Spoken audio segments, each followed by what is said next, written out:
오늘 본문 말씀은 주전 850년경에 아람이라는 나라의 군대 장관인 그 나만 장군의 이야기입니다. 요즘으로 말하면 국방부 장관이라고 할 수 있는데요.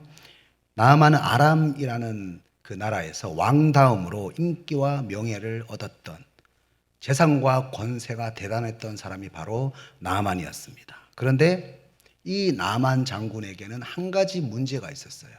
어떤 문제가 있었냐면은 바로 문둥병이라고 하는 그런 문제였습니다. 아무리 많은 부와 명예와 권세를 가졌지만 문둥병을 해결할 수가 없잖아요. 그런데 어느 날 전쟁 포로로 끌려온 그 어린 소녀가 이런 말을 하는 거예요. 엘리사 선지자에게 가면 나을 수 있는데, 이런 얘기를 하는 겁니다. 그래서 나만 장군이 엘리사 선지자를 찾아가게 되고 열왕기하 5장 14절 말씀을 보면은 어린아이 살같이 온전하게 회복되는 역사를 경험하게 됩니다. 그런데 나만이 엘리사 선지자를 찾아가서 그냥 문둥병만 고침을 받는 것이 아니라 잘못된 그런 신앙 태도, 하나님에 대한 잘못된 생각들을 고침을 받게 되는 것을 오늘 본문을 통해서 알게 되죠.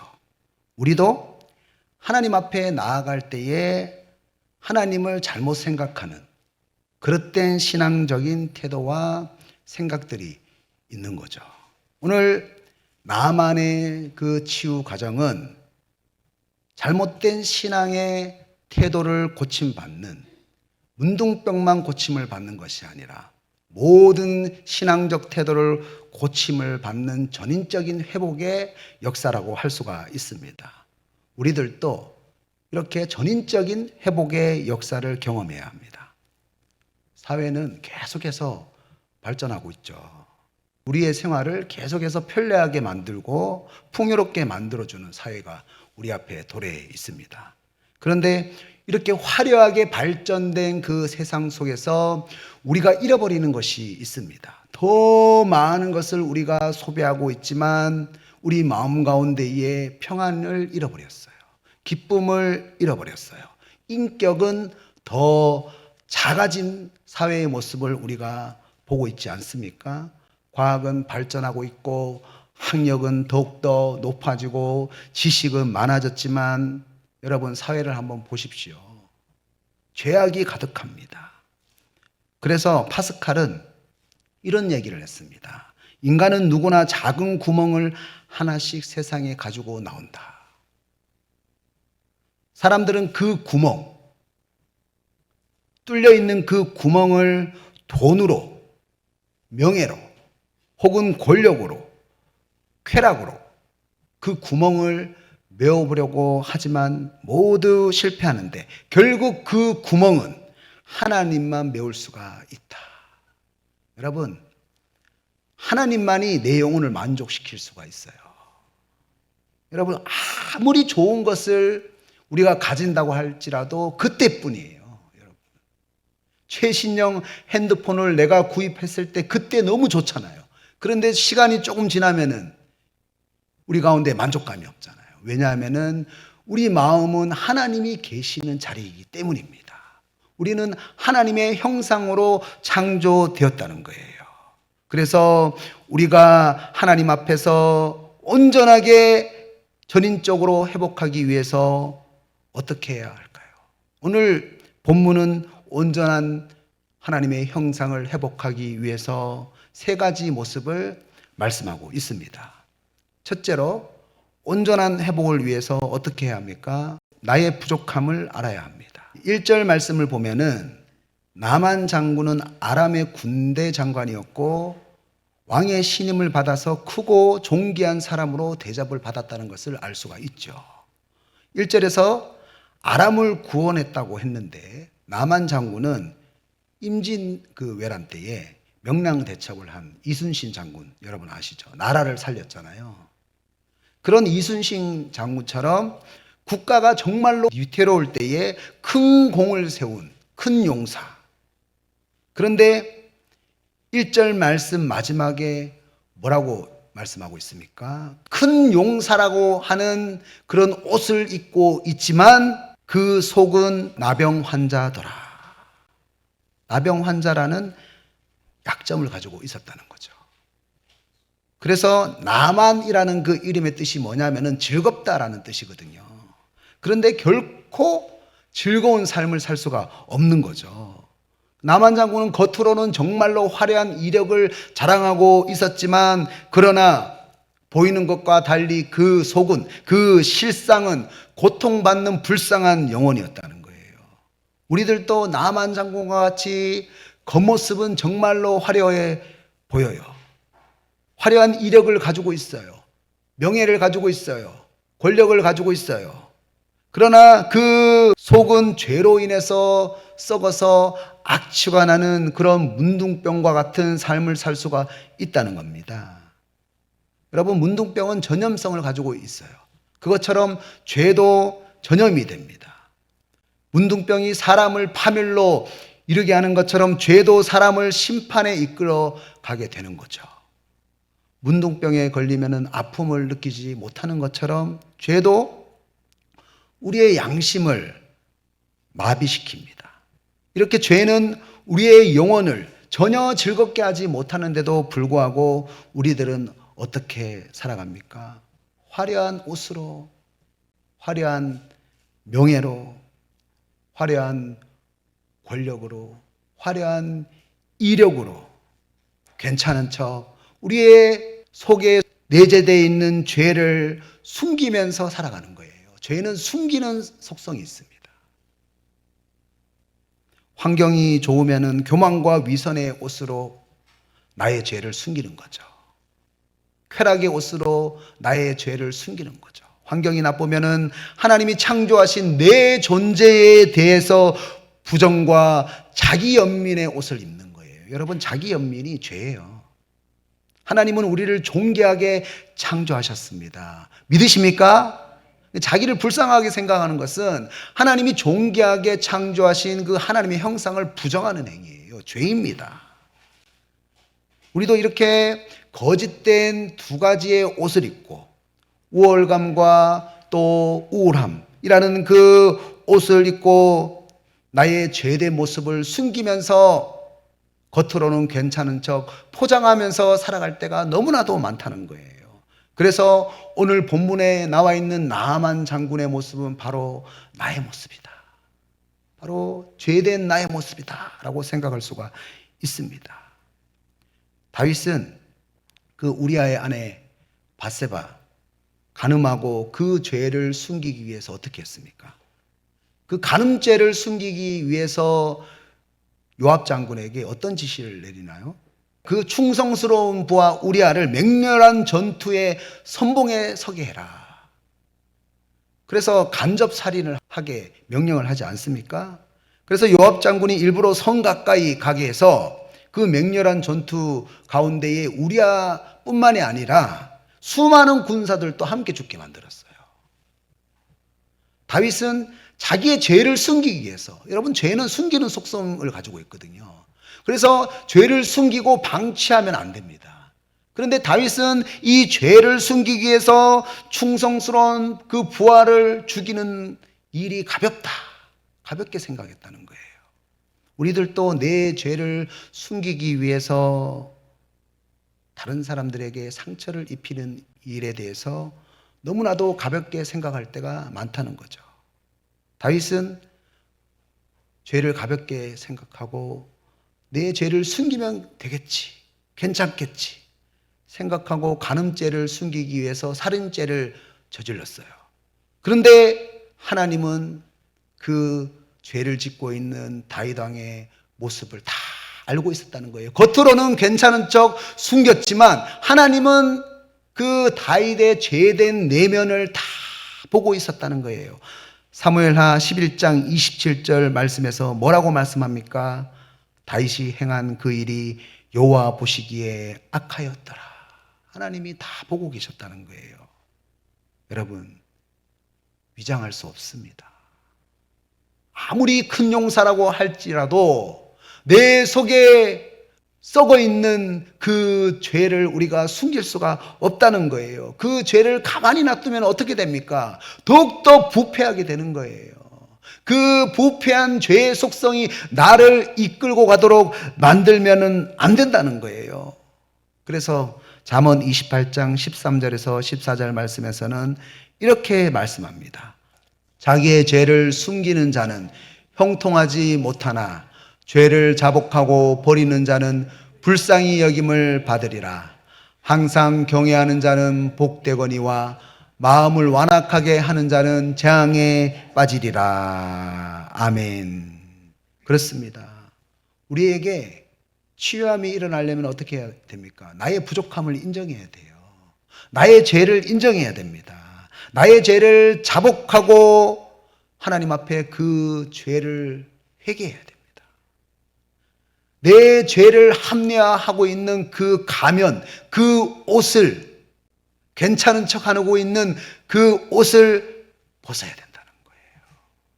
그리고 예수 그리스도의 십자가 앞에서 나는 죄인입니다. 나는 불완전합니다. 나는 약하고 부족합니다. 주님 나를 살려주세요. 이렇게 회개해야 한다는 겁니다. 이렇게 우리가 하나님 앞에 진심으로 나의 위선의 가면을 벗을 때에 하나님은 어떻게 하십니까? 요한 1서 1장 9절 말씀 보면 이렇게 말씀합니다. 만일 우리가 우리 죄를 자백하면 그는 미쁘시고 의로우사 우리 죄를 사하시며 우리를 모든 불의에서 깨끗하게 하실 것이요. 깨끗하게 하실 것이요. 믿으십니까? 여러분, 항상 우리는 주님 앞에 나가서 우리의 죄를 자백해야 돼요. 그래야지 죄를 용서받고 우리가 깨끗한 삶, 정결한 삶을 살 수가 있다는 거예요. 그럴 때에 우리 마음에 진정한 평화가 있을 수가 있는 거예요. 하나님과 우리 사이에 막고 있는 그 죄의 담을 우리가 항상 주님 앞에 회개하며 나아갈 때에 우리는 외식의 옷을 벗어버리고 더 이상 죄의 종노릇을 하지 않는 삶을 살 수가 있다는 겁니다. 로마서 6장 14절 말씀을 보면은 이렇게 말씀합니다. 더 이상 죄의 종노릇하지 않기 위하여 어떻게 하라고 합니까? 죄가 너희를 주장하지 못하게 하라. 따라서 합니다. 죄가 너희를 주장하지 못하게 하라. 여러분, 죄가 우리를 주장하지 못하도록 해야 합니다. 그런데 목사님, 누가 나를 화나게 하잖아요. 누가 나에게 죄를 짓게 하잖아요. 그래서 화가 나는 거예요. 아닙니다, 여러분. 창세기 4장 7절에 보면은 이렇게 말씀합니다. 죄가 너를 원하나 너는 죄를 다스릴지니라. 너는 죄를 다스릴지니라. 여러분, 화를 나게 하는 환경이 있어요. 그런데 우리는 어떻게 해야 됩니까? 죄의 종로로 타지 않기 위해서 너는 죄를 다스릴지니라. 내가 그 죄를 어떻게 해요? 다스릴 수 있어야 된다는 거예요. 사탄이 죄를 짓도록 유혹을 하더라도 내가 동의를 하기 때문에 죄를 짓는 거거든요. 내가 동의를 안 하면 됩니다. 내가 사탄의 유혹에 동의를 하기 때문에 죄가 내 삶에 들어오게 되는 거예요. 내가 그렇기 때문에 죄의 종로로 하지 않기 위해서는 어떻게 됩니까? 죄를 다스려야 된다는 거예요. 그것이 바로 신앙입니다. 그래서 여러분, 화날 때에 여러분 죄를 다스리십시오.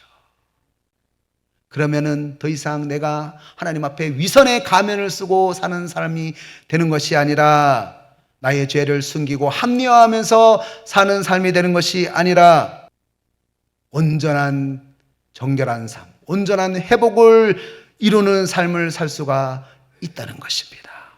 오늘 여기 계신 저와 여러분은 예수 그리스도의 십자가 앞에서 우리의 죄를 자백하게 될 때에 주님이 성령의 능력으로 죄를 다스리게 하시고 온전한 회복을 이루시기를 주님의 이름으로 축복합니다. 둘째로, 여러분, 온전한 회복을 위해서 어떻게 해야 합니까? 나의 생각을 버려야 합니다. 5절 말씀 보면은 나만 장군은 엘리사에게 갈 때에 참 여러 가지를 들고 갑니다. 은 10달란트와 금 6,000개와 의복 10벌을 가지고 갔어요. 오늘날로 말하면 은이 342kg, 이고 금이 68kg입니다. 그리고 또 여기에 왕의 친서와 말들과 병거의 행렬까지 있으니까 얼마나 화려한 행렬입니까?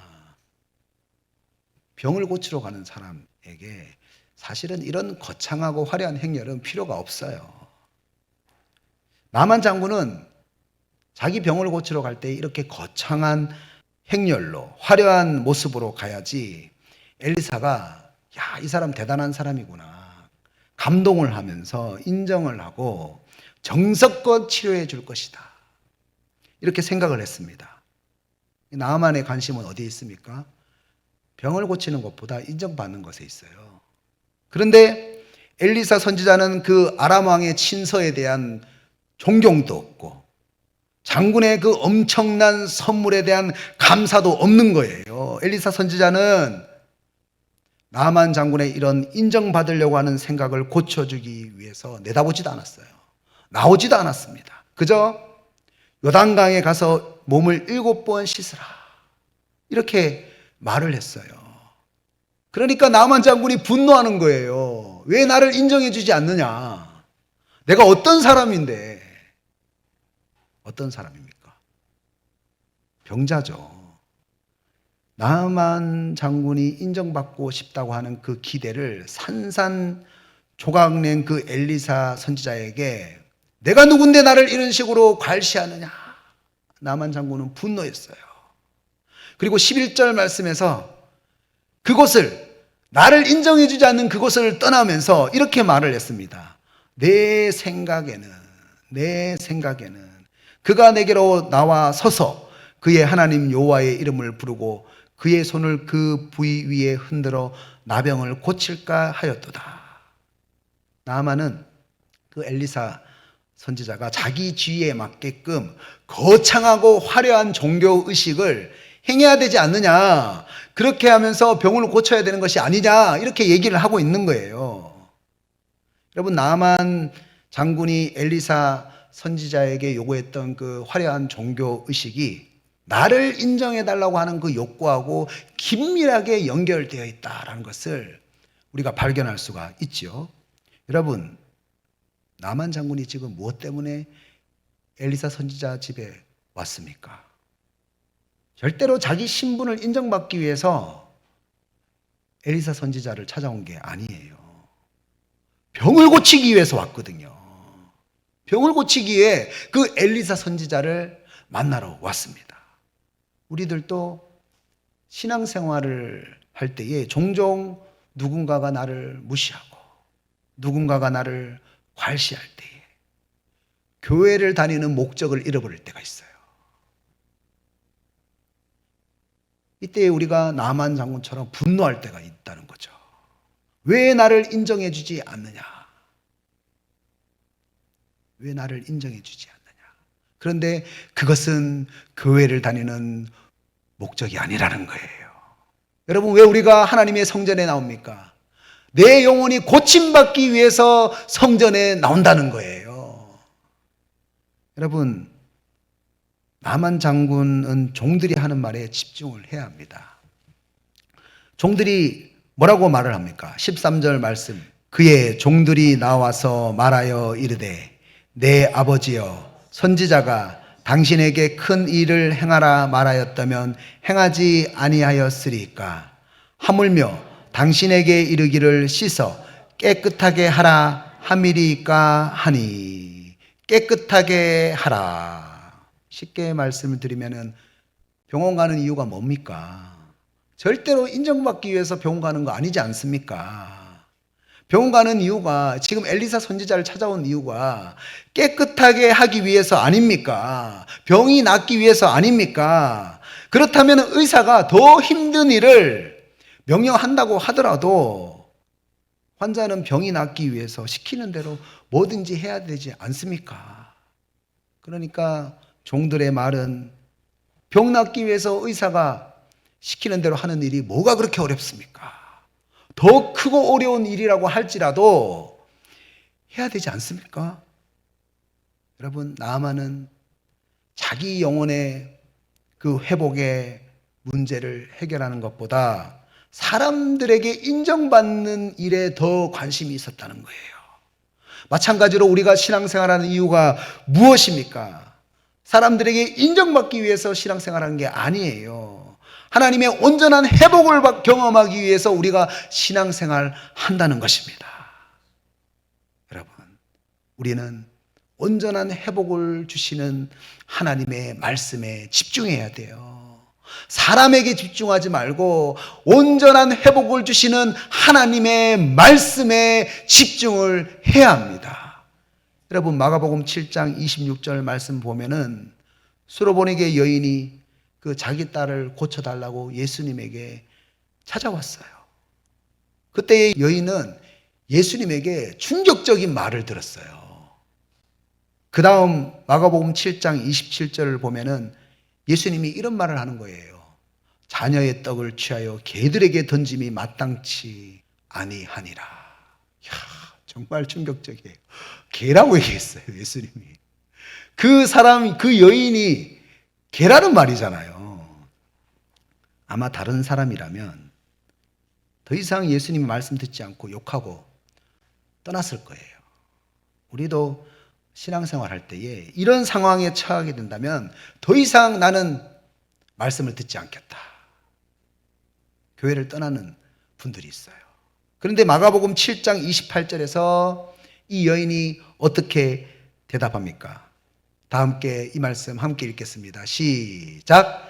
여자가 대답하여 이르되 주여 올소이다마는 상 아래 개들도 아이들이 먹던 부스러기를 먹나이다. 아멘. 수로보니게 여인은 자기가 인정받지 못하는 그런 환경이 되었어요. 어떻게 예수님이 나를 이렇게 얘기할 수 있지? 그런데도 불구하고 끝까지 회복을 위해서 무엇을 구했습니까? 개들이 먹던 그 떡, 그 부스러기, 떡 부스러기를 먹지 않습니까? 주님, 나의 회복을 위해서, 나의 치유를 위해서 말씀해 주십시오. 고쳐 주십시오. 그 신앙의 본질에 집중을 했다는 거예요. 그래서 그 여인이 예수님에게 치유함을 받지 않습니까? 여러분, 우리가 교회에 나오는 본질이 무엇입니까? 바로 예수 믿고 구원받고 변화받고 우리의 신앙이 성숙해지는 인격이 되는 것. 그것이 교회에 나오는 목적 아닙니까? 사람들에게 인정받기 위해서 교회에 나오는 것이 아니거든요. 그런데 사탄은 우리에게 계속 신앙의 본질을 왜곡하면서 우리를 시험할 때가 많다는 거예요. 그 진리의 말씀 앞에서 내가 나의 인간성을 직면하고 나의 인간성이 얼마나 변화되었는가 하나님 앞에 물어보고 하나님이 원하시는 그 사람이 되고자 열매를 맺고자 열망을 가지는 것이 바로 신앙의 본질입니다. 사탄 마귀는 그 신앙의 본질을 계속 왜곡한다는 거예요. 오늘 여기 계신 저와 여러분은 신앙생활에서 인정받겠다는 그 내 생각을 내려놓고 오직 진리의 말씀 앞에서 나를 돌아보는 열망을 가질 때에 온전한 회복을 이루시기를 주님의 이름으로 축복합니다. 셋째로, 온전한 회복을 위하여 우리가 어떻게 해야 합니까? 내가 순종할 수 있어야 합니다. 10절 말씀 보면은 하나님께서 나아만에게 제시한 방법이 무엇입니까? 요단강에 몸을 7번 씻는 것이에요. 그때 나만이 12절 말씀에서 어떻게 반응을 합니까? 다메섹강 아바나와 바르바른 이스라엘 모든 강물보다 낫지 아니하냐? 내가 거기서 몸을 씻으면 깨끗하게 되지 아니하랴 하고 몸을 돌려 분노하여 떠나니. 나아만이 생각하기에 다메섹강이 더 깨끗하거든요. 그런데 그것보다 더러운 요단강에 가가지고 7번 몸을 씻으라 그러니까 전혀 합리적이지 않다. 우리들도 그럴 때가 있어요. 합리적으로 이해되는 일에 대해서는 순종을 잘합니다. 그런데 내 방법과 내 계산과 나의 합리에 이해되지 않을 때는 전혀 순종하지 못할 때가 있다는 거예요. 여러분, 하나님은 우리보다 더 넓게 보시는 분이십니다. 믿으십니까? 우리가 그 하나님의 시간 안에, 하나님의 지혜 안에 들어가려면 우리에게 필요한 것이 있는데 바로 순종이라는 거예요. 순종. 사실 때로는 세상의 방법이 더 화려해 보이고 더 생산적이다, 이렇게 생각할 때가 있어요. 우리가 생산에 집중하면 안 됩니다. 생산적이고 더 효율적이다, 이렇게 우리가 생각할 때가 많습니다. 그래서 하나님 말씀대로 사는 것이 미련해 보이는 거죠. 그래서 좁은 소견을 주장하는 그런 아집이 나타나고 고집이 나타나고 교만한 태도로 다른 사람을 상하게 하고 내 존재를 상하게 만드는 그런 일을 할 때가 얼마나 많습니까? 우리는 생산적인 것을 바라보기보다는 무엇을 바라봐야 하냐면은 생명을 바라봐야 합니다. 생명을 바라봐야 하거든요. 하나님은 이 문둥병을 회복시켜 주면서 이런 나만 장군의 잘못된 신앙 태도를 고치는 데에 목적이 있었어요. 잘못된 신앙 태도. 그래서 순종은 나의 잘못된 신앙 태도를 고치게 만듭니다. 하나님의 방법, 하나님의 가치관, 하나님의 성품 안에 들어가게 하는 것이 뭐냐면 바로 순종이에요. 내 고집을 내려놓는 것입니다. 그래서 나아반이 7번 몸을 담그라고 해가지고 담그는데요, 여기서 7배에 해당되는 쉐바라는 것은 완전하다, 만족시키다 라는 뜻입니다. 여러분, 7번 요단강에 몸을 담그면서 변화가 없거든요. 그런데도 계속 순종하잖아요. 변화가 없거든요. 또 담그잖아요. 그러면서 나아만이 무엇을 꺾게 됩니까? 내 안에 있는 아집을 꺾게 되는 거예요. 내 안에 있는 고집을 꺾게 되는 거예요. 그 미련하게 보이는 하나님의 말씀에 순종할 때에 그렇구나, 하나님의 지혜를 배우게 되고 하나님의 능력을 배우게 되고 하나님의 성품을 배우게 된다는 것입니다. 그래서 우리가 한 번 순종하는 것이 아니라 내가 완전히 죽을 때까지 하나님 앞에 순종할 수 있는 그런 신앙적 태도가 있을 때에 하나님의 능력을 경험할 수가 있다는 것입니다. 내 생각은, 내 계산은 이러했는데 하나님은 이러한 큰 그림을 가지고 계셨구나. 기모라 못 살아 전능하신 왕이시다. 그것을 깨닫게 되는 거예요. 그래서 우리가 축복을 경험하기 위해서는 반드시 통과해야 될 신앙적 태도가 있는데 그것은 무엇이냐면 바로 순종이라는 거예요. 다니엘서 9장 22절 말씀을 한번 보십시오. 내게 가르치며 내게 말하여 이르되 다니엘아, 내가 이제 내게 지혜와 총명을 주려고 왔느니라. 다니엘이 오랫동안 순종하면서 타협하지 않고 기도할 때에 무엇을 얻었습니까? 하나님의 지혜와 총명과 능력을 경험하게 되었다는 거예요. 그래서 여러분, 하나님의 능력을 경험하기를 원하십니까? 내 고집을 내려놓으세요. 내 생각과 내 판단을 내려놓으세요.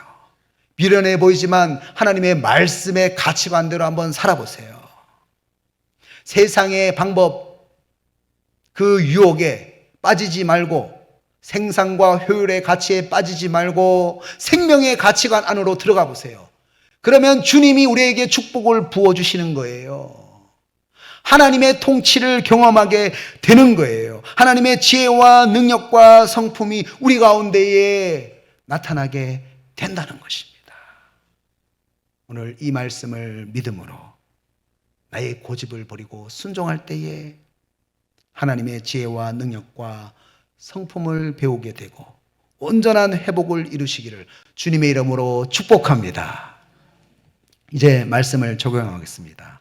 아프리카에는 그 모래 언덕 사이로 몇 가닥 흘러가는 그 물이 있는 강이 많다고 합니다. 사실은 강이 아니죠. 크리스찬 가운데에서도 사막의 메마른 강처럼 아무런 풀도 없이 아무런 나무도 없이 아무런 열매도 없이 그냥 형식과 전통만 유지하는 사람이 많다. 슈바이츠 박사가 이야기를 했습니다. 단테의 신곡 그 지옥편에 보면은 단테가 지옥을 지나갈 때에 화려한 황금 외투를 입은 사람을 보는 장면이 있습니다. 너무 그 옷이 눈부시고 화려해 보이는 거예요. 나만 장군이 입고 있는 옷처럼. 그런데 그 단테가 황금 외투가 모든 사람의 눈을 속이는 착시 현상이라는 것을 알게 됩니다. 실제로 그들이 입고 있었던 옷은 황금 외투가 아니라 무거운 납덩어리 외투였어요. 이때 단테에게 누군가가 이런 설명을 합니다. 저들은 이 세상에 있을 때 늘 자기 자랑과 허영과 욕심을 채운 자들입니다. 늘 스스로 선한 척, 경건한 척, 위선으로 죄 없는 척, 과대 포장하는 자들입니다. 여러분, 이런 사람에게는 절대로 온전한 회복이 있을 수가 없습니다. 오늘 우리는 온전한 회복을 위해서 어떻게 해야 할까요? 나의 부족함을 알아야 합니다. 나의 죄를 숨기고 합리화하는 것이 아니라 예수 십자가 아래에서 나의 죄를 자백하고 회개해야 돼요. 그리고 죄를 다스릴 수 있는 사람이 되어야 한다는 겁니다. 그리고 나의 생각을 버려야 합니다. 신앙생활에서 내가 인정받겠다는 생각을 내려놓고 오직 진리의 말씀 앞에서 나를 고쳐주소서. 말씀 앞에 나를 세우는 사람이 되어야 합니다. 그리고 내가 순종할 수 있어야 합니다.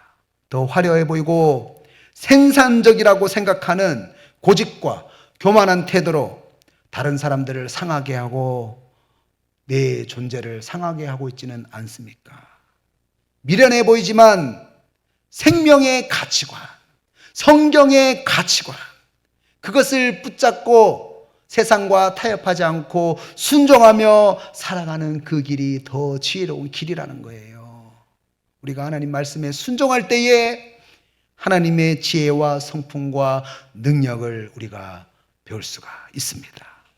오늘 여기 계신 저와 여러분은 나의 부족함을 알고 나의 생각을 버리고 내가 순종함으로 온전한 회복을 이루시기를 주님의 이름으로 축복합니다.